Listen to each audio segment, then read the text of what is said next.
Agenda 2063, President Buhari reassures Nigeria's commitment to facilitating Africa's development.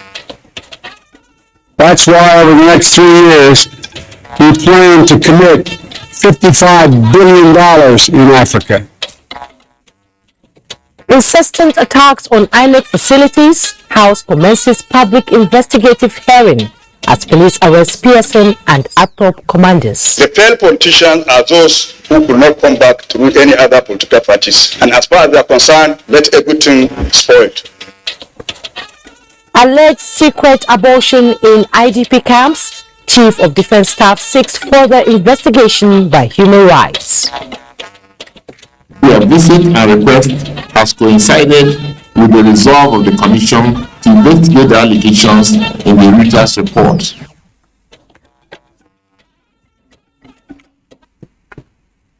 Hello and welcome to NTA Network News. We're live in Abuja with me, Jummai Yusuf. Adira Kamiakere joins us from Lagos. You can follow this news broadcast on our website nta.ng/live, NTA News Now, and all the social media platforms displayed on the screen. President Muhammadu Buhari has restated Nigeria's commitment towards accelerating efforts at ending conflict and consolidating the nexus between peace, security, good governance, and socio-economic development on the continent. Speaking at a high-level session on Agenda 2063 as part of the U.S.-Africa Leaders Summit, the president described as encouraging efforts at implementing the African Union's strategic vision for a peaceful and secure Africa. State House correspondent Adamu Sambu reports. It is a high-level session on Agenda 2063 convened by President Joe Biden to declare total support of the United States for its blueprint aimed at building an integrated, prosperous and peaceful Africa as an indispensable global partner. Nous appelons à la mobilisation. Our hope is to build together this partnership on a more solid and confident nature for progress and shared prosperity for our people. In his address, President Muhammadu Buhari expressed worry over the increasing, diverse and complex threats of climate change, terrorism, violent extremism, transnational organized crimes, and recently the unconstitutional changes of government in Africa. He said unless these negative developments that impact national, regional, and continental stability are effectively contained, efforts at achieving Agenda 2063 will remain a tall order. The president therefore tasked leaders to recommit themselves in unity and solidarity to uphold constitutionalism as well as embrace a multidimensional approach towards achieving peace, security and sustainable development in line with their strategic vision for the continent. While reiterating his commitment to credible, transparent and violence-free 2023 elections, President Buhari told his colleagues that no matter what gains they make without good governance anchored on free and fair elections, development efforts on the continent will remain futile and their citizenry would be worse off. Earlier in his opening address, President Joe Biden said the United States is committed to helping African countries access the financing they need towards building sustainable and inclusive economies as part of what he called the forward-looking 21st century partnership between the United States and Africa. That's why over the next 3 years, we plan to commit $55 billion in Africa to advance the priorities we share and to support the Agenda 2063. That number represents a comprehensive commitment from the United States to invest in Africa's people, Africa's infrastructure, Africa's agriculture, Africa's health system, Africa's security, and more. While announcing the full support of the United States to reforming the United Nations Security Council to include permanent representation for Africa, President Biden also invites the African Union to join the G20 as a permanent member. From Washington, D.C., Adamu Sambu, NTA News. Meanwhile, Nigeria and Sun Africa LLC, the largest U.S. renewable energy company operating in Africa, have signed an implementation framework agreement for the construction of solar generation and battery energy storage power plants across the country. The $10 billion investment from the U.S. government is capable of generating up to 5,000 megawatts of electricity for consumers. Again, State House correspondent Adam Musambo has the details. The engineering, procurement and construction agreement was reached at the Business Forum as part of the U.S.-Africa Leaders Summit in Washington, D.C. Minister of Industry, Trade and Investment Adebayo Adeni signed for Nigeria, while the Chief Executive Officer of the Sun Africa LLC, Adam Curtis, signed for the U.S. consortium in the presence of Amos Hochstein, President Joe Biden's Special Presidential Coordinator for Global Infrastructure and Investment Partnership. This is in furtherance of Nigeria's energy transition plan aimed at achieving 30 gigawatts of electricity by 2030, with renewable energy contributing 30% of the energy mix. The power project will be constructed in different phases across the 6 geopolitical zones of Nigeria and will provide electricity to more than 30 million consumers. As a Nigerian, I cannot hide my excitement over this significant development. The U.S. government priority is being aligned with the Nigerian energy transition plan. 5,000 megawatts of electricity is big for our country.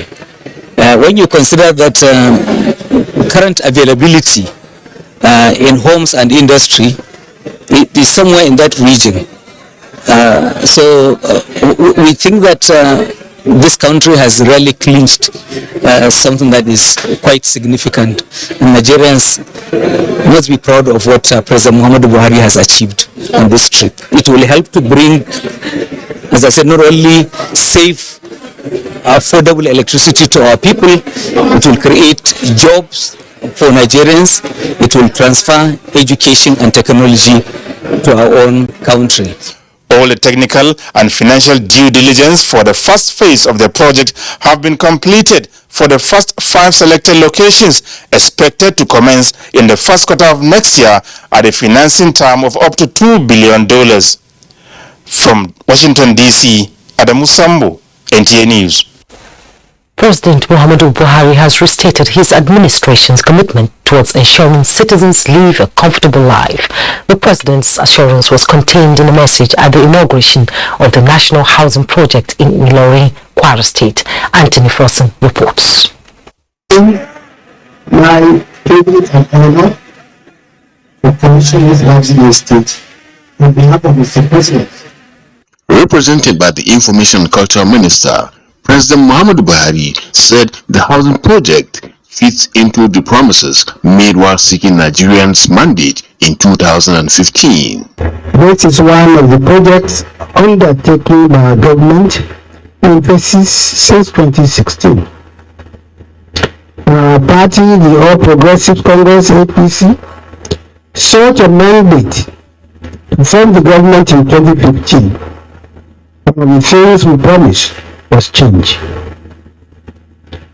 This housing estate is an example of the fulfillment of that promise of change.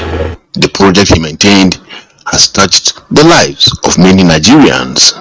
Of course, the progressive ideas of our government seek to achieve one primary objective, which is to improve the human condition.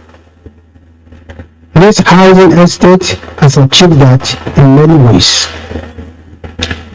The micro, small and medium-sized businesses who drive our economy are the ones who won the contracts to build these houses.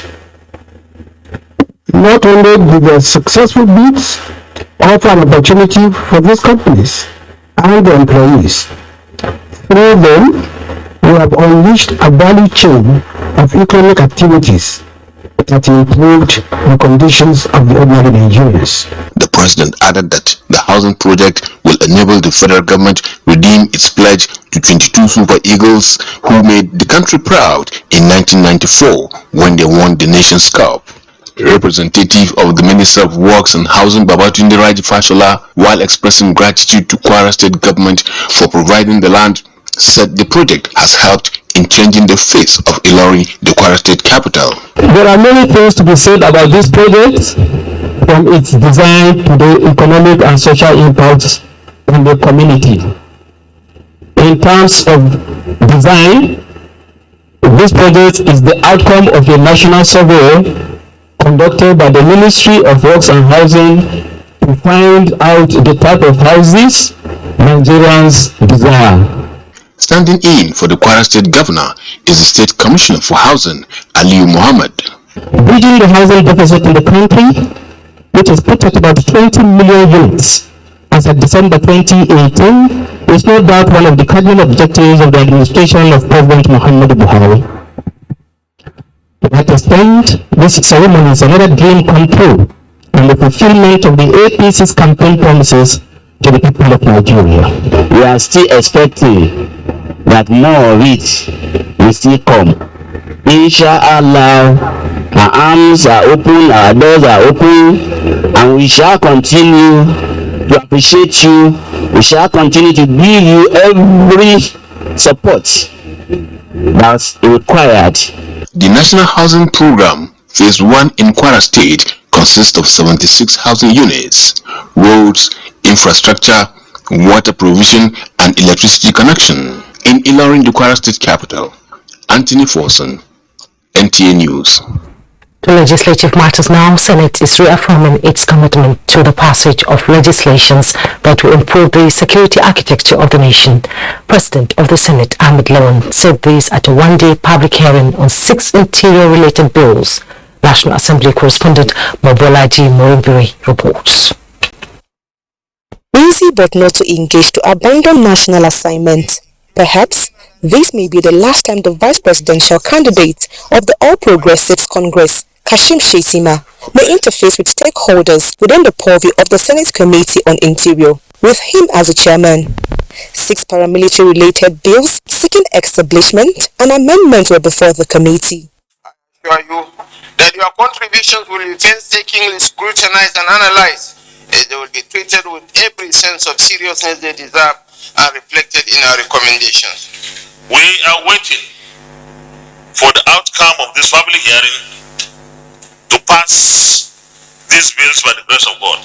Interest groups made their submissions on the bills. The board is in agreement with the proposed bill.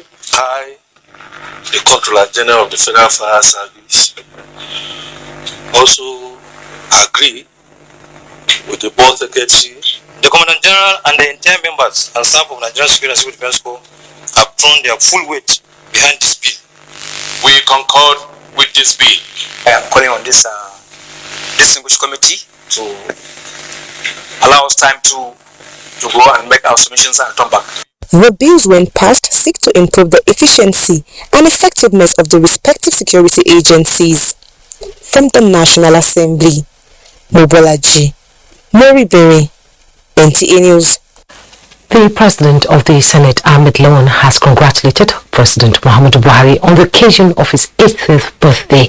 In a statement, Senator Lawan joins Nigerians and Buhari's admirers across the world in rejoicing with his family for reaching this milestone in good health, noting that as he approaches the end of his tenure on 29th May 2023, he can be rest assured that millions of Nigerians across the country genuinely appreciate his achievements in nation building.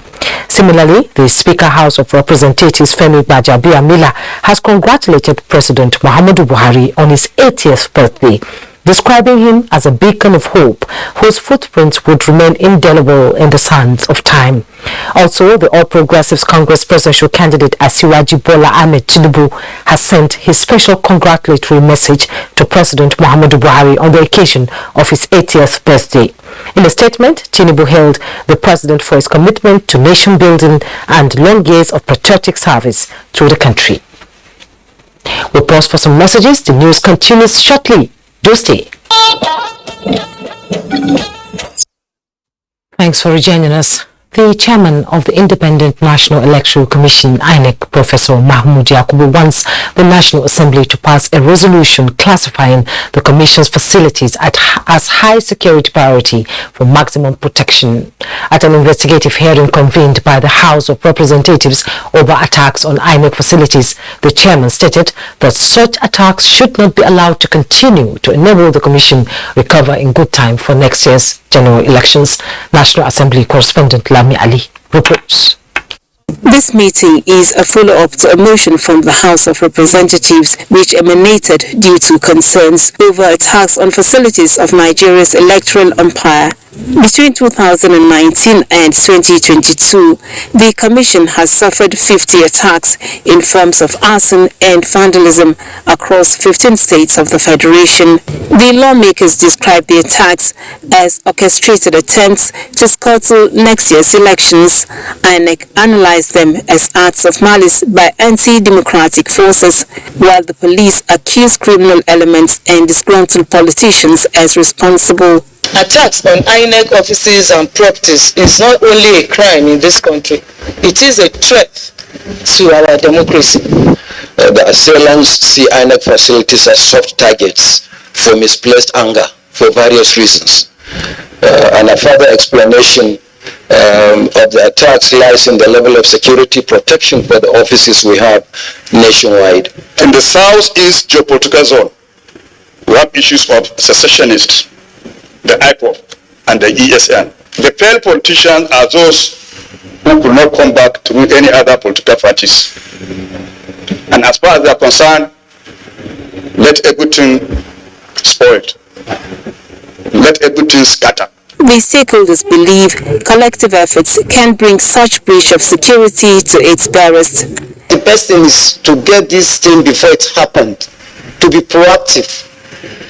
INEC doesn't have any power to, power of police or power of DSS. We have to come together and leverage on intelligence. So in our part, in civil defense, we regulate the private guards. So we want to leverage on their spread in the nation and then tap from them in terms of intelligence. Nigerians too, the security agencies are not gods, they can't do it alone. These people that are doing these things live among human beings.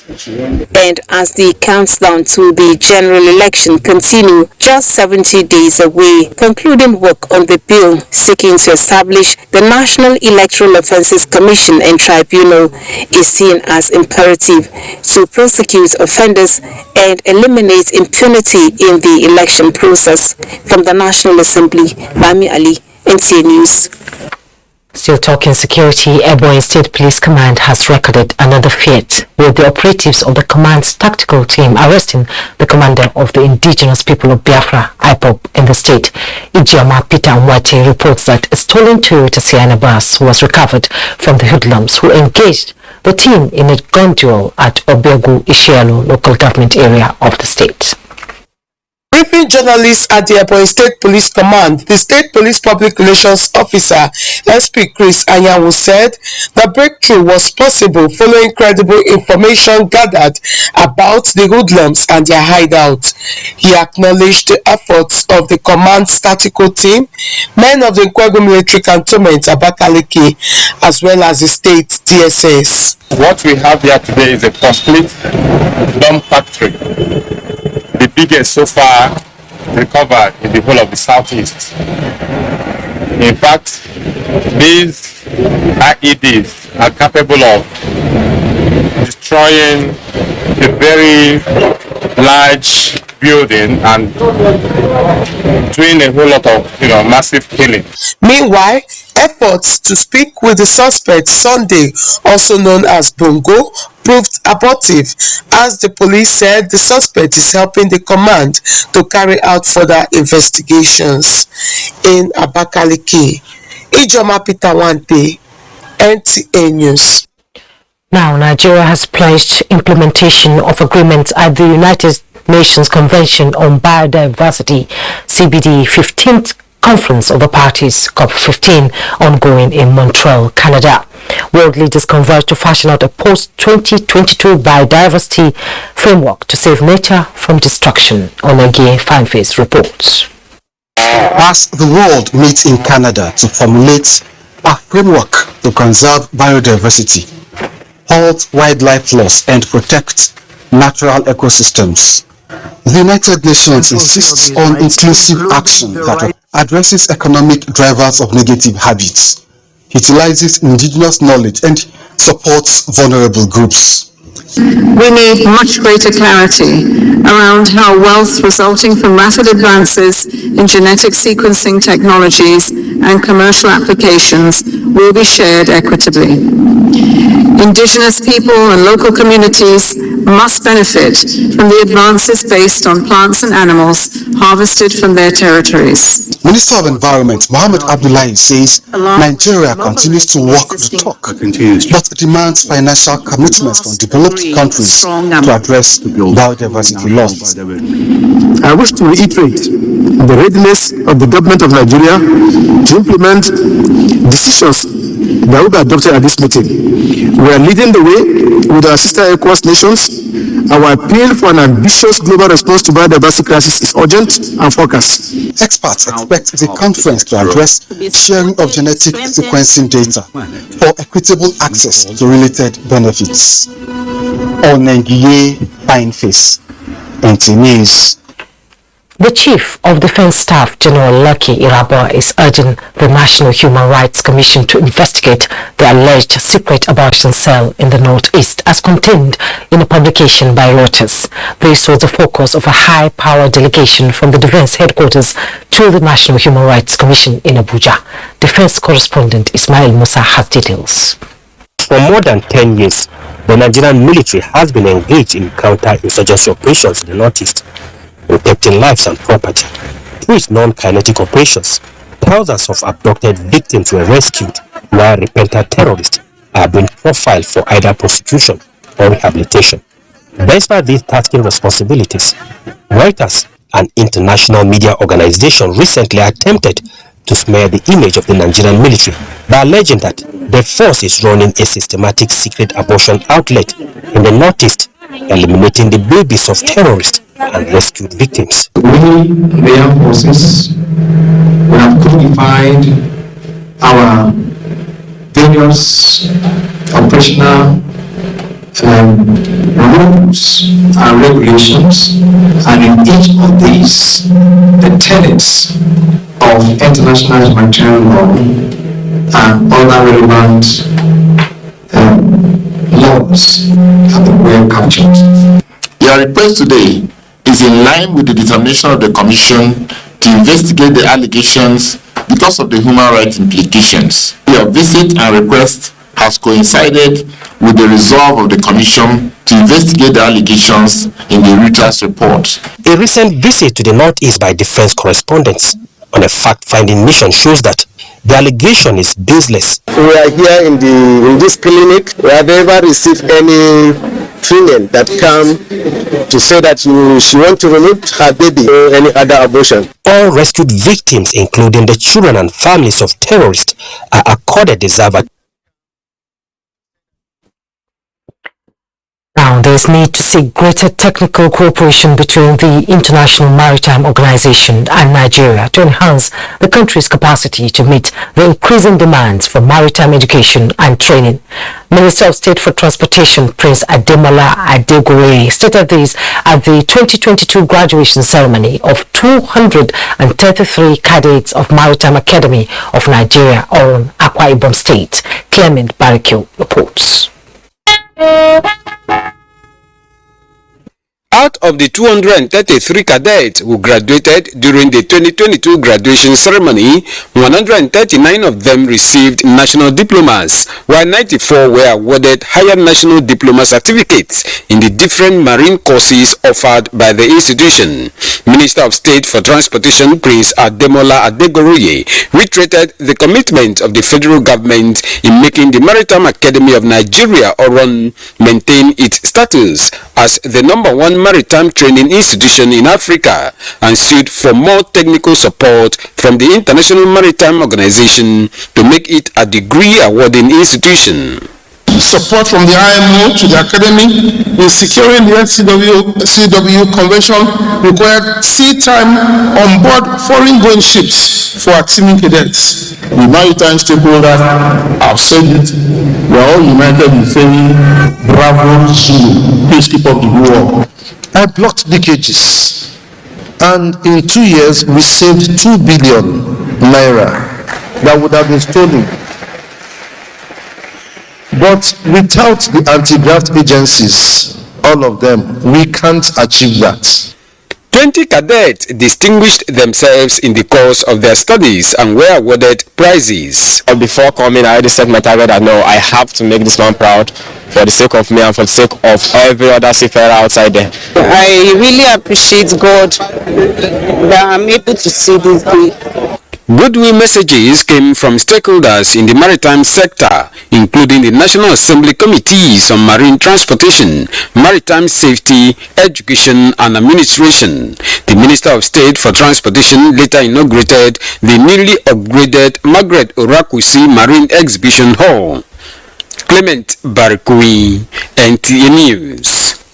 Acting Corps Marshal Federal Road Safety Corps Dauda Alibiu is attributing gridlocks in parts of the country to impatience and flagrant disregard for traffic rules. This was his finding after patrolling the Abuja-Kaduna road, kickstarting the Operation Zero Tolerance to Crashes. Oyeyemi Ajayi has details. The actual destination is Katari along Abuja-Kaduna road, with the aim of having an on-the-spot road assessment of activities of officers along the axis. This exercise is part of the Operation Zero Tolerance to road crashes on the highways to ensure safety during the Unitide. But on our way, another call to duty as the team met gridlock at Suleja opposite Zuma Rock with motorists on a standstill. For over 2 hours, the acting Corps Marshal and his personnel remained undeterred, ensuring the road is clear. Why we didn't give any punishment here really is we are not out to punish anybody. We are out to inspect and have an assessment before the full deployment, which has commenced yesterday. I want to appeal to all these forecast commercial activities by the highway. Their lives are at risk, apart from disturbing the flow of traffic. The acting Corps Marshal emphasized the need for motorists to be patient, assuring deployment of more personnel to minimize gridlocks on the roads. Oyeyemi Ajayi, NTA News. Let's talk politics. The Imo State Governor Hope Uzodinma has inaugurated the APC Southeast Presidential Campaign Council in Owerri, Imo State. Beatrice Ayam reports that the governor tasked them on teamwork for the party. Members of the All Progressives Congress APC Southeast Presidential Campaign Council are drawn from the 5 Southeast states. Governor Hope Uzodinma, while tasking them on grassroots campaign for all candidates of the party, describes the presidential candidate Asiwaju Ahmed Bola Tinubu as the right candidate with capacity to take Nigeria to the next level. He worked for the political class. He worked for the masses.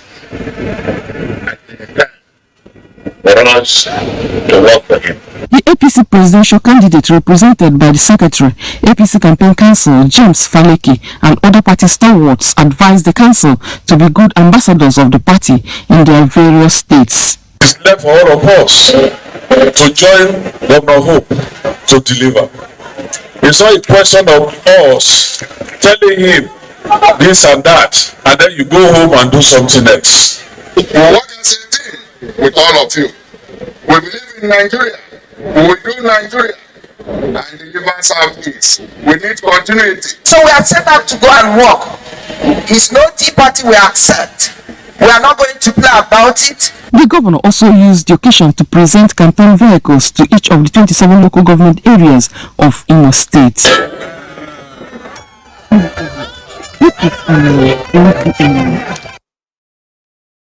The Action Democratic Party, ADP, has unveiled its manifesto and inaugurated the party's presidential campaign council with a promise to deliver on its promises if opportune to govern Nigeria. Charles Alpha reports. Build up to the unveiling and inauguration of the campaign council began with a walk of about 8 kilometers from the party secretariat, with faithful from states to the Unity Fountain in Abuja, where the party's presidential candidate and IPAC chairman Yabagi Yusuf Sani unveiled some of his plans on climate change security. We are stepping forward because we believe we have what it takes. Who will you vote for as your president? After unveiling his manifesto, Yabagi Sani inaugurated his campaign council with the former Ekiti governorship candidate Kemi Elebute Hale as the DG. Our candidate is compassionate, honest, somebody that is dependable. We are sure with the current mobilization, especially among the youth and women, we are sure that we are going to deliver. The unveiling of manifestos and inauguration of the campaign team is coming 70 days to the election.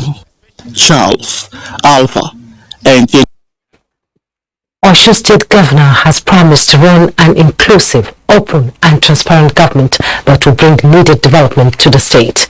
Governor Adeleke stated this when he met with Osun State Traditional Council in Osogbo. Femi Afaragun completes the report.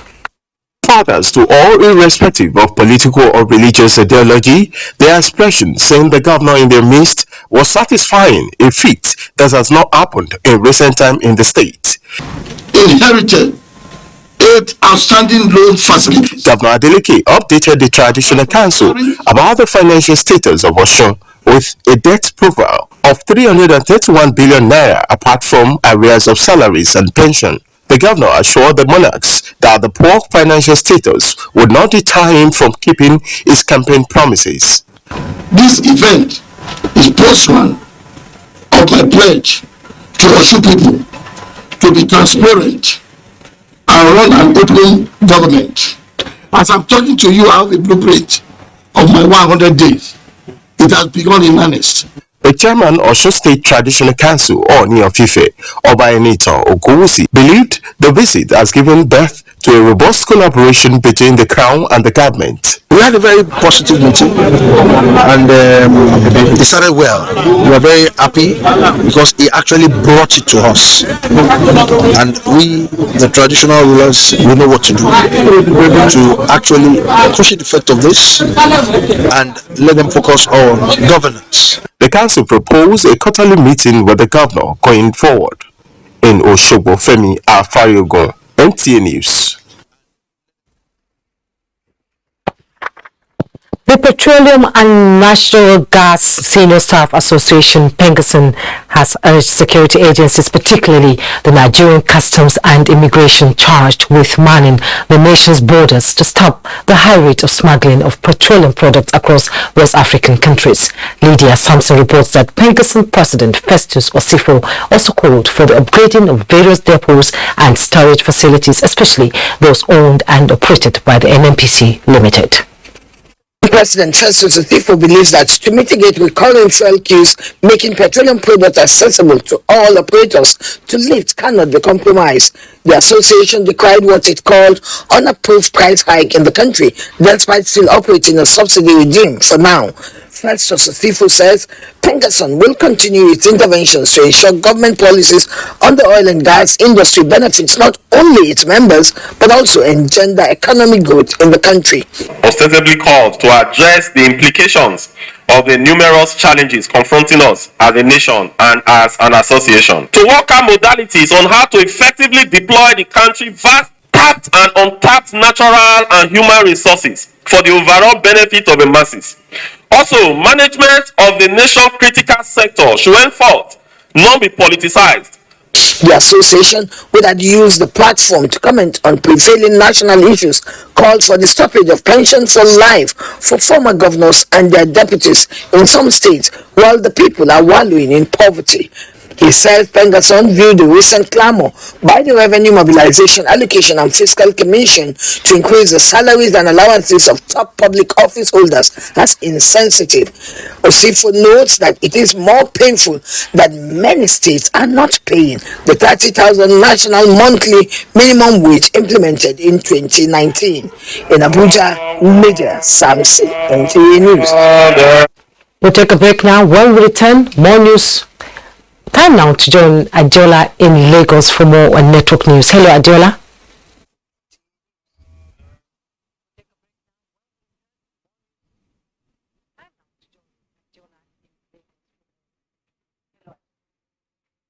Hello, Jummai. Good to see you. The genome editing project has been described as one that will support adapting to climate change, reduce poverty and sustainability of food systems.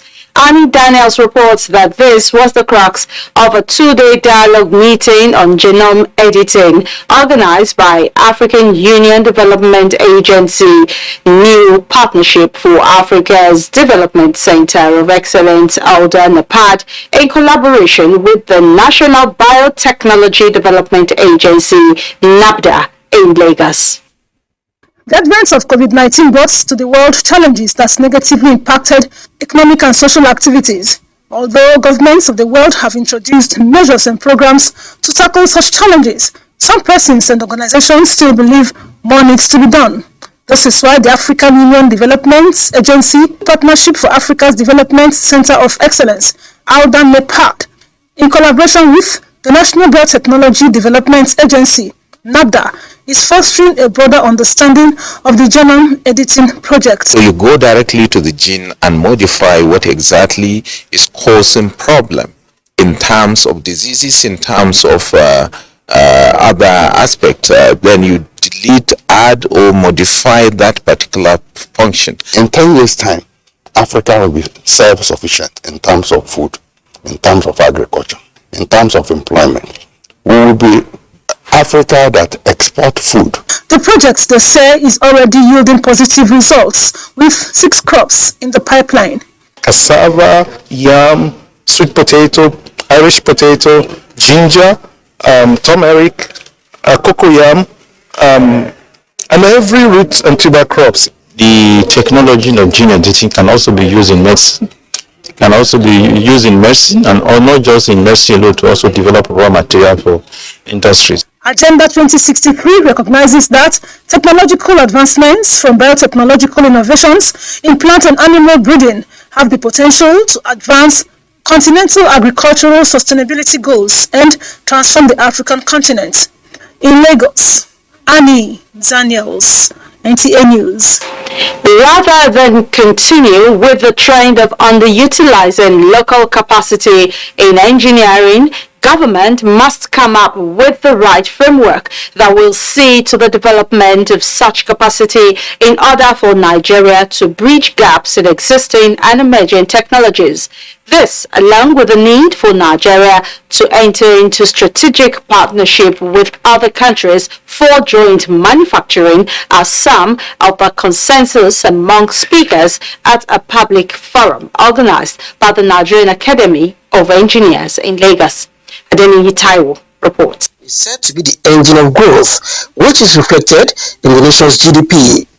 This assertion draws credence from the 2021 ranking by the United Nations Conference on Trade and Development, which puts Nigeria at 184th position in Production Capacity Index.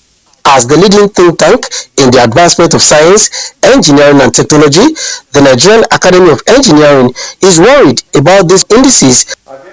This public forum is therefore to position engineering as the missing link in efforts to solve the nation's development challenges. So the whole idea of local content has been on, but we want to even push it further beyond oil and gas to all the other sectors of the economy.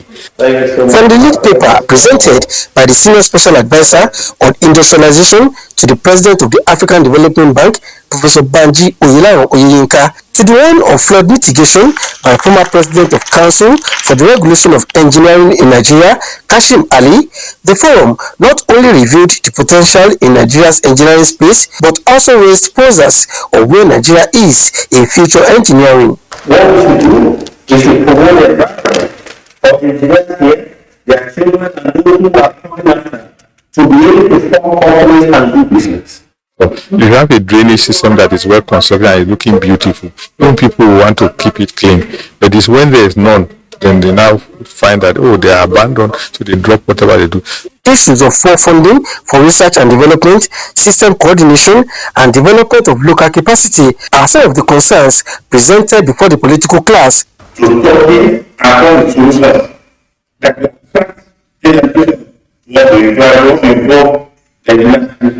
The theme of the forum is engineering as the key facilitator of national development policies and strategies for the incoming administration. In Lagos, Adeniyi Taiwo, NTA News. We're done with the contribution from Lagos. But do not forget that you can still follow this news broadcast live on our website at nta.ng/live and on our other social media handles displayed on the screen for updates. We'll take a...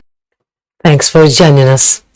Life is becoming better for retired civil servants in Gombe State as the Inua Yahya administration continues to offset the backlog of retirement benefits accrued over the years, with the release of 1.5 billion naira for the gratuity of retirees. Emmanuel Akila reports. For the end of the month of May 2019, the arrears of gratuities owed retired civil servants in Gombe State is over 20 billion naira. When I came in, I found a liability of 24 billion between the state and local governments in terms of gratuity. By the end of 2019, a plan to begin offsetting the backlog was put in place and payment started. I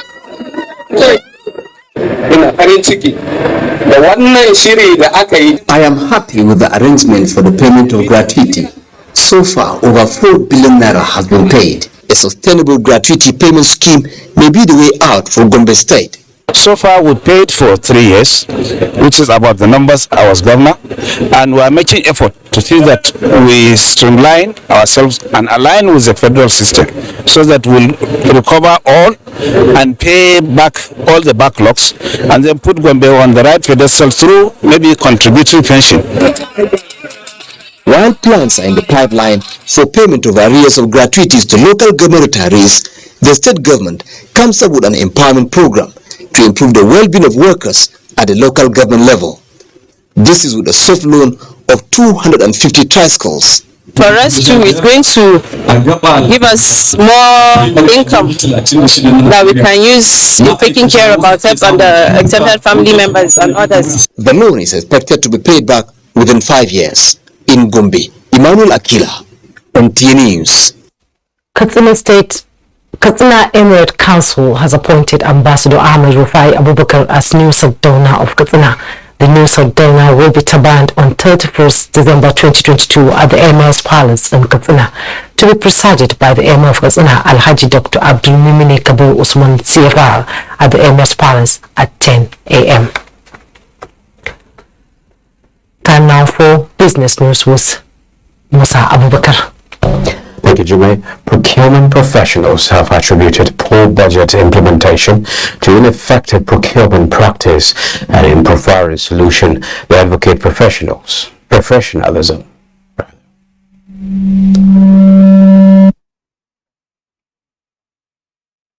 The content and the main diet that is in budgeting is the concept of either goods, works and services that is reduced into monetary form that is played through the budget. And if you are not carrying out your procurement effectively and efficiently as expected, definitely the budget implementation will suffer. But we keep on training our people year in, year out. To be a professional member through Institute of Purchasing, actually, you need to spend a minimum of 18 months. Some contracts are being abandoned. Why? Some fake invoices are being presented to get that money. This market trading on the floor of the stock market ended the week in a positive territory. The real share index closing Friday's trading at 49,316.29 basis points. A total turnover of 103.7 million securities valued at 2.007 billion naira were traded in 3,280 deals, while market capitalization stands at 26.8 trillion naira. Zenith Bank Guarantee Trust Holding Company and Eco Bank Trust National Incorporated are the most traded stocks. And the news continues after the break. You're welcome back. The Director General of Nigerian Television Authority, Saliu Abdulhamid Dembos, has described late Salimotu Idowu Suleiman as a dedicated and obedient staff whose character is worthy of emulation. The DG made these remarks when he led the management to condole with the family of the deceased at their Chikakure home in Kubwa, Abuja. Onanze Yakubu reports. Arrival at the family home of the late Salimota Idowu Suleiman, the management team of NTA was ushered into the compound. The Director General Nigerian Television Authority, Salihu Abdulhamid Dembos, expresses shock over the circumstances surrounding her death, describing it as a big loss to the NTA family. We give thanks to Almighty Allah for the life she has lived, and of course the lives that she has impacted while she was alive. Based on the testimonies we had from her colleagues, and of course the management of the authority, the deceased is one individual that one can describe as humble, God-fearing, and very down to earth. For us in the NTA, it is a very, very big loss for us. We sincerely appreciate this visit. Though it's never a visit that everyone would pray to her, but it's inevitable. Special prayer was offered for the repose of the soul of departed. Until her death, the late Salimota Idowu Suleiman was a principal accountant with NTA Channel 5 Abuja. Onode Yakubu, NTA News.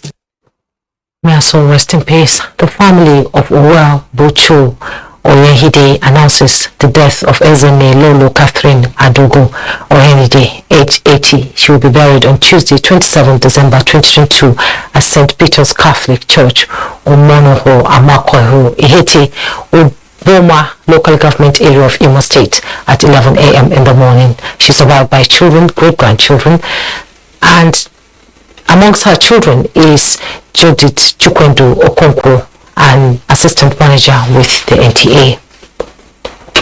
10 years in mind, the families of late Mrs. Patience Okoro Obare are celebrating their daughter who passed away on 16th December 2022.